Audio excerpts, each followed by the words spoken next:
साथियों, आज मैं आपके लिए लेकर आ गया हूं बहुत ही शानदार कॉन्सेप्ट। आपकी पढ़ाई स्टार्ट हो चुकी है, कक्षा 12वीं जीव विज्ञान की। टाइम मैनेजमेंट नहीं हो पा रहा और कैसे बायोलॉजी को पढ़ें कि हमको इफेक्टिव तरीके परिवार वालों ने, हमारे माता पिता ने हमारे सपने देखे, उसको हम किस प्रकार से पूरा करें। तो वे भी आप चाहते हैं पढ़ना, आप चाहते हैं अपने पाठ्यक्रम में कुछ अच्छा करना, लेकिन आप प्यारे साथियों नमस्कार। एक बार फिर से आपका स्वागत है आपके प्यारे से प्लेटफॉर्म विद्याकुल पर। सभी साथियों एक बार नमस्कार करता हूं, प्रणाम करता हूं और स्वागत करता हूं। साथियों, आज मैं आपके लिए लेकर आ गया हूं बहुत ही शानदार कॉन्सेप्ट। आपकी पढ़ाई स्टार्ट हो चुकी है कक्षा 12वीं जीव विज्ञान की और आप बहुत ज्यादा परेशान हैं कि सर टाइम मैनेजमेंट नहीं हो पा रहा और कैसे बायोलॉजी को पढ़ें कि हमको इफेक्टिव तरीके से सारे रिजल्ट मिल जाए। जो हमने अपने लिए सपने देखे हैं या हमारे परिवार वालों ने, हमारे माता पिता ने हमारे सपने देखे हैं, उसको हम किस प्रकार से पूरा करें। ये सारे क्वेश्चन आपके दिमाग में हमेशा आते होंगे। आप हमेशा इन्हीं उलझनों में रह जा करके चाहते हुए भी आप चाहते हैं पढ़ना, आप चाहते हैं अपने पाठ्यक्रम में कुछ अच्छा करना, लेकिन आप कर नहीं पा रहे हो क्योंकि आप कहीं ना कहीं उलझ गए हो। देखा जाए तो आप थोड़ा सा अस्त व्यस्त हो गए हो इतनी भाग दौड़ के चक्कर में। तो आइए बच्चों, मैं आज आपको बताऊंगा एक बहुत ही शानदार कॉन्सेप्ट, जिसमें बताने वाला हूं कि जीव विज्ञान को प्रभावी तरीके से यानी इफेक्टिव तरीके से कैसे टैकल करें ताकि साल भर आपकी तैयारी बहुत शानदार तरीके से हो और आपको मनवांछित रिजल्ट प्राप्त हो। तो आइए बच्चों, देखते हैं जीव विज्ञान को कैसे इफेक्टिव तरीके से पढ़ा जाए, कैसे उससे पढ़ करके सबसे अच्छे अंक प्राप्त किए जाए बच्चों। और यह चीज ना सिर्फ जीव विज्ञान पे बल्कि हर एक विषय पर लागू होगी और इवन आप डेली में अगर कोई काम भी करते हो तो उस पर भी चीजें लागू होती हैं। तो आइए बच्चों, पहला जो हमारा पॉइंट है इसको लेकर के वो है एनसीईआरटी की महत्ता। आप इधर उधर की किताबों पे भटकते रह जाते हो, ये किताब ले ले, उस पब्लिकेशन की किताब ले ले, ऐसा ले ले, वो नोट्स उठा लें, ये खरीद लें। आपको ऐसा कुछ नहीं करना है। एक चीज है बेटा, वो है एनसीईआरटी। जैसे एक धार्मिक व्यक्ति है, वो गीता को, बाइबिल को, कुरान को ही बस पढ़ता है, उससे आगे पीछे ही सब कुछ उसको आंसर मिल जाते हैं, वैसे इस छात्र जीवन में आपके लिए वो गीता, कुरान, बाइबिल के समान क्या है, आपकी एनसीईआरटी। ठीक है, तो ये उसी प्रकार है जैसे एक धार्मिक व्यक्ति के लिए धार्मिक ग्रंथ होता है। आपको सिर्फ इसी पर स्टिक रहना है। सिर्फ ये दो किताब जीव विज्ञान की दिख रही है कक्षा 11 12 की, अगर आप 11 में है तो 11वीं वाली, और अगर आप 12 में है तो 12वीं की जो एनसीईआरटी है, बस उस किताब से आपको स्टिक रहना है और उसे ही पढ़ना है। और अगर हम बात करते हैं बिहार बोर्ड की, तो वहां पे तो 16 के 16 चैप्टर पढ़ने कक्षा 12वीं में, 22 के 22 चैप्टर पढ़ने आपको 11वीं में। तो आप थोड़ा ओल्ड एनसीईआरटी पर फोकस करिए। लेकिन अगर आप बिहार बोर्ड को छोड़ के कहीं और किसी बोर्ड पर हैं तो आप न्यू एनसीईआरटी यूज कर सकते हो। एनसीईआरटी किताब में दिए गए अवधारणा यानी कि कॉन्सेप्ट को, परिभाषा को और डायग्राम को अच्छे से समझिए। जो एनसीईआरटी में लिखा है, आप कहोगे सर एनसीईआरटी की लाइन समझ नहीं आती। बेटा बहुत अच्छे समझ में आ जाती है अगर आप पूरा ध्यान से पढ़िए और उसको अंडरलाइन करिए, हाईलाइट करिए। जो भी इंपॉर्टेंट आपको शब्द दिखाई दे या कोई ऐसा शब्द जो इंपॉर्टेंट दिख रहा हो या कोई ऐसी लाइन जो आपको लग रही बहुत इंपॉर्टेंट है, उसको हाईलाइट करिए। याद रहे, इंपॉर्टेंट चीज को हाईलाइट करना है, पूरी किताब नहीं रंगनी है। लेकिन आपको एनसीईआरटी से बाहर नहीं जाना, एनसीईआरटी से बाहर क्वेश्चन नहीं आते हैं। सिर्फ कक्षा 11वीं 12वीं की बात नहीं कर रहा हूं, आगे की अगर आप पढ़ाई करोगे, मतलब अगर आप नीट वगैरह देना चाहते हो या कोई और मेडिकल एग्जाम भी देना चाहते हो, तो उसकी जो प्रारंभिक परीक्षा होती है उसमें भी एनसीईआरटी से ही क्वेश्चन दिए जाते हैं। तो एनसीईआरटी को बहुत अच्छे से पढ़िए। मेक श्योर करिए कि एनसीईआरटी पर आपको 2-3 बार पढ़ के अच्छे से कमांड हो जाए। दूसरी बात जो अगर आपको ध्यान रखनी है वो है कॉन्सेप्ट की स्पष्टता। बच्चों यहां पे कोई रटने वाली बात नहीं कि आपने बस उठाई एनसीईआरटी, पढ़ना शुरू किया और रट डाला। ये ऑल अबाउट कॉन्सेप्ट। ये बच्चों जीव विज्ञान या कोई भी तरह का साइंस होता है, वहां पे सारी सारी चीजें कॉन्सेप्ट पर ही डिपेंड करती है। तो जो जीव विज्ञान में कॉन्सेप्ट होता है उसको समझना बहुत बहुत इंपॉर्टेंट होता है बच्चों। और जैसे डीएनए की संरचना है, अब उसको आप रटते नहीं बैठे रहोगे। अब डीएनए 2 सूत्री होता है, क्यों होता है, वो कैसे बना होता है, न्यूक्लियोटाइड का, बीच में बॉन्ड लगे होते हैं, एक चक्र की लंबाई इतनी होती है, व्यास इतना होता है, 2 के बीच दूरी होती है, ये बॉन्ड लगे होते हैं। ये सारे कॉन्सेप्ट आपके क्लियर होंगे तो आप खुद ब खुद उन कॉन्सेप्ट से शब्द बना करके आंसर लिख सकते हो। अगर कोई अवधारणा कठिन लगे, मान लेते हैं कोई कॉन्सेप्ट आपको कठिन लग रहा है, तो उसके लिए आपके शिक्षक होते हैं। मैं यहां पे हूं, आपके और भी शिक्षक होंगे, आपके बड़े भाई बहन होंगे, उनसे मदद लीजिए, इंटरनेट की मदद लीजिए, पर कॉन्सेप्ट को समझने पर बल दीजिए। ये नहीं कि मुझे नहीं समझ में, उसको रट लेता हूं। बेटा रटने के लिए एनसीईआरटी है ही नहीं। एनसीईआरटी में आप देखेंगे उतने ही शब्द लिखे हैं जो कि इंपॉर्टेंट है, कोई अतिरिक्त शब्द लिखा ही नहीं है। तो उसमें से कॉन्सेप्ट को निकालिए, कॉन्सेप्ट पे ध्यान दीजिए, रटने वाला कोई हिसाब नहीं बच्चों, रट करके आप नहीं आगे बढ़ सकते हो, याद रखिएगा, ठीक है। रटने वाली चीज़ एकदम हटा दीजिए। और डायग्राम का अभ्यास बच्चों, अगर आप जीव विज्ञान पढ़ रहे हैं तो उसका हार्ट एंड सोल होता है डायग्राम। आप जितना अच्छा डायग्राम के साथ अपने क्वेश्चन आंसर को लिखोगे, एग्जामिनर उतना ज़्यादा इंप्रेस होगा। इवन आपको बता दूं, कई केसेस में देखने को मिलता है कि बच्चे आंसर नहीं लिख पाते, सिर्फ डायग्राम बना देते हैं और उनको पूरे अंक मिल जाते हैं। तो डायग्राम का महत्व बायोलॉजी में इतना ज़्यादा है। तो डायग्राम, अब ये डायग्राम बनाना एक प्रतिभा है। कुछ बच्चों को जन्म से ही होती, मतलब जन्म के बाद जब वो बड़े होते हैं थोड़ा सा, तो वो डायग्राम खुद ब खुद अच्छा बनाना शुरू कर देते हैं। मतलब उनको बाय बर्थ ये चीज़ें उनके अंदर टैलेंट रहता है। और जिनके पास ये टैलेंट नहीं, बेटा याद रखना, टैलेंट को एक ही चीज़ बीट कर सकता है दुनिया में, टैलेंट को बीट करने वाली एक ही चीज़ है, वो है हार्ड वर्क, प्रैक्टिस।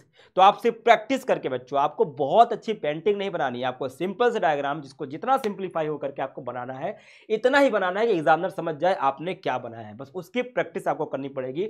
डायग्राम का निरंतर अभ्यास करना, जैसे पौधे की कोशिका हो गया, हृदय हो गया, प्रकाश संश्लेषण का आरेख हो गया, यानी आरेख मतलब डायग्राम हो गया, इनका अभ्यास करना बहुत जरूरी है। और सिर्फ डायग्राम बनाना बड़ी बात नहीं है, उसको लेबल करना पड़ता है, मतलब उसका नामांकन करना पड़ता है कि उसका कौन सा पार्ट क्या है। जैसे हृदय बनाया तो आलिंद कहाँ पे है, निलय कहाँ पर है, ठीक है, अंतरा, आलिंदी, पट्टिका कहाँ पे है, महाशिरा क्या है, महाधमनी क्या है, ऐसे नोट कहाँ है, तो उसका अच्छे से नामांकन भी आएगा। और ये चीजें आपको प्रैक्टिस से समझ आएगी। तो डायग्राम का प्रैक्टिस करना बहुत जरूरी है। तो एनसीईआरटी आपको बहुत अच्छे से पढ़नी है, कॉन्सेप्ट पे ध्यान देना है और डायग्राम बनाना है। ये 3 चीजें हो गई बच्चों। चौथी चीज जो है वो है बेटा सक्रिय पठन, यानी कि एक्टिव स्टडी। ये क्या होती है बच्चों? एक्टिव स्टडी की अगर हम बात करें, इसका मतलब क्या होता है, जब भी आप पढ़ाई करें तो सिर्फ पढ़ने पर ध्यान दें। होता क्या बच्चों, हम पढ़ने बैठे, एक नोटिफिकेशन आ गया, आपने इंस्टाग्राम देखना शुरू कर दिया और फिर वो बहुत लंबा चला गया, आपने यूट्यूब देखना शुरू किया, आपने वीडियो देखना शुरू किया था, हमको प्रकाश संश्लेषण पढ़ना है, और पहुंचते पहुंचते पहुंच गए भैया आप कोई धारावाहिक देखने लगे, कोई मूवी देखने लगे, कोई फनी कॉमेडी वीडियो देखने लगे। बच्चों ऐसा नहीं है। एक्टिव स्टडी मतलब जिस काम में है सिर्फ वही काम, कुछ और हो ही ना। पढ़ रहे हैं तो सिर्फ पढ़ रहे हैं, यूट्यूब देख रहे हैं तो सिर्फ यूट्यूब देख रहे हैं, खाना खा रहे हैं तो सिर्फ खाना खा रहे हैं। इस कॉन्सेप्ट को जीवन में उतार लीजिए। जो भी काम करिए उसे एक्टिव रहिए, हर लाइन को समझिए और सिर्फ जिस काम को कर रहे हैं उस पर फोकस रहिए। और उदाहरण के लिए बेटा, मेंडल के वंशानुक्रम के नियम को, पौधे के श्वसन को अपनी शब्दों में समझिए। बेटा अपने शब्दों में समझिए, हर एक व्यक्ति अपने शब्दों में समझेगा। जैसे मान लिया आप प्रकाश संश्लेषण के बारे में पढ़ रहे हैं, आप ऐसे दिमाग लगाओगे, पढ़ लिया, रख दिया, सोच रहे हो एक पत्ती है जिसमें ऐसी गोल गोल कोशिकाएं हैं पड़ मध्योतक, उसके अंदर हरित लावक है। अच्छा, उसी वजह से क्या उसमें हरे हरे रंग होते हैं, ये तो रंग देता था। अच्छा, रंग देने के अलावा क्लोरोफिल प्रकाश संश्लेषण भी करता है। ऐसे थोड़ा मनन करिए, समझिए अपनी बातों को, अपने शब्दों में समझिए, अपने वर्ड ऐड करिए। आपको समझना है, अपने वर्ड ऐड करिए, उसमें चीजें समझिए कि अगर आप एक शिक्षक होते तो आप कैसे समझाते। बेटर है बेटा, आपने एक पढ़ लिया, जैसे प्रकाश संश्लेषण पढ़ लिया, अपने छोटे भाई बहन को बुलाओ, कहते मत मैं एक चीज समझाऊंगा, क्या तुमको कुछ समझ में आया, समझाओ उसको। अगर उसको समझा ले गए, उसने 20% समझ गया, इसका मतलब आप अच्छे से समझ रहे हो कॉन्सेप्ट को, ठीक है। हर महत्वपूर्ण लाइन को रेखांकित करें, जो इंपॉर्टेंट है बेटा उसको अंडरलाइन जरूर करिएगा, ये बहुत इंपॉर्टेंट होता है। अगला, समय प्रबंधन यानी टाइम मैनेजमेंट, सबसे इंपॉर्टेंट है। अब मैं टाइम मैनेजमेंट पर बहुत लंबा भाषण यहां दे सकता हूं, एक बहुत ही आदर्श टाइम टेबल यहां पे बना सकता हूं, लेकिन वो हर बच्चे के लिए नहीं होगा। अब कोई बच्चा ऐसा है जो दिन भर घर पे ही रहता है, उसको स्कूल भी नहीं जाना है, एक बच्चा जिसको स्कूल और ऑफलाइन कोचिंग भी जाना है, एक बच्चे को काम भी करना है, पढ़ाई भी करना है, एक बच्चा खेतों में काम भी करता है और पढ़ाई भी करता है, एक बच्चा पिता के व्यवसाय में हेल्प करता है, पढ़ाई भी करता है। तो मैं नहीं जानता कौन बच्चा कैसे करता है, हर एक बच्चे की डेली लाइफ एक जैसी नहीं है। तो आप अपने हिसाब से टाइम मैनेजमेंट करेंगे। अगर आप शाम को काम कर रहे हैं तो आप अपना दिन जो है पढ़ाई के लिए देंगे, अगर आप सुबह काम कर रहे हैं तो आप अपना दिन शाम जो है वो पढ़ाई को समर्पित करेंगे। ये अपने हिसाब से आपको सेट करना पड़ेगा, आप खुद से करेंगे। बेटा एक बहुत अच्छी टेक्निक होती है, उसे कहते हैं पोमोडोरो टेक्निक, ठीक है। ये बहुत शानदार टेक्निक है, हर चीज के लिए, इसको जीवन में उतार लीजिए। पोमोडोरो टेक्निक क्या कहती है, कोई भी वर्क हो बेटा, पढ़ाई हो गया, कोई भी वर्क अगर आप कर रहे हो तो 25 मिनट तक एकदम लग के करिए। 25 मिनट का एकदम फिक्स है कि 25 मिनट तक आप क्या करोगे, एकदम जी जान से काम करोगे, और 25वें मिनट के बाद रुक जाओ, एक 5 मिनट का ब्रेक लो। 5 मिनट का आपने क्या ले लिया, एक ब्रेक ले लिया। क्या लिया, एक ब्रेक लिया, ब्रेक ले लिया, थोड़ा सांस ऐसे लंबी लंबी खींच ली, थोड़ा ऐसे अंगड़ाइयाँ ले ली, या 5 मिनट में एक गाना सुन लिया, कुछ भी कर लिया, सिर्फ 5 मिनट। और 5 मिनट के बाद बच्चों तुरंत आपने क्या किया, फिर अगला 25 मिनट शुरू कर दिया। 25 मिनट पढ़ा और फिर 5 मिनट क्या किया, ब्रेक लिया। इस टेक्निक को कहते हैं बेटा पोमोडोरो टेक्निक। बहुत सक्सेसफुल लोग जो हैं, जितने भी दुनिया के सक्सेसफुल लोग हैं, अधिकांश लोगों ने इस बात को स्वीकारा है कि ये टेक्निक उनके लिए बहुत शानदार रही है। अब वो चाहे बिजनेस के क्षेत्र में हो, चाहे कोई भी क्षेत्र हो, ये टेक्निक बहुत काम में आती है। इवन मैं भी इस टेक्निक पे बहुत काम करता हूँ। अमेजिंग। अगर आप एक बार खुद करोगे ना, आप कहोगे सर क्या चीज बता दी आपने। सिर्फ 25 मिनट पढ़ा, 5 मिनट रिलैक्स कर लिया, 2 टहल लिया, कुछ भी कर लिया, घूम फिर आया, कुछ भी 5 मिनट के अंदर कर लिया, वापस आके बैठ गए। तो इससे जो रिलैक्सेशन और जो फिर पढ़ाई की एनर्जी आती है ना, कमाल। आप इसको बस एक बार अपने जीवन में उतारिएगा, पोमोडोरो टेक्निक को। वही 25 मिनट कोई भी काम एकदम लग करके, 5 मिनट का ब्रेक, फिर 25 मिनट ऐसे स्लॉट में आपको काम करना है। ठीक है, एक अच्छा शेड्यूल बनाइए अपने हिसाब से और हर विषय को पर्याप्त समय मिल सके। अब ऐसा नहीं कि बायोलॉजी पढ़ते चले जाओ, फिजिक्स, केमिस्ट्री, हिंदी, इंग्लिश सबको उसमें ऐड करना है। अब वो कैसे, आप लॉट में पढ़िए, जरूरी नहीं कि 6 घंटा लगातार पढ़िए।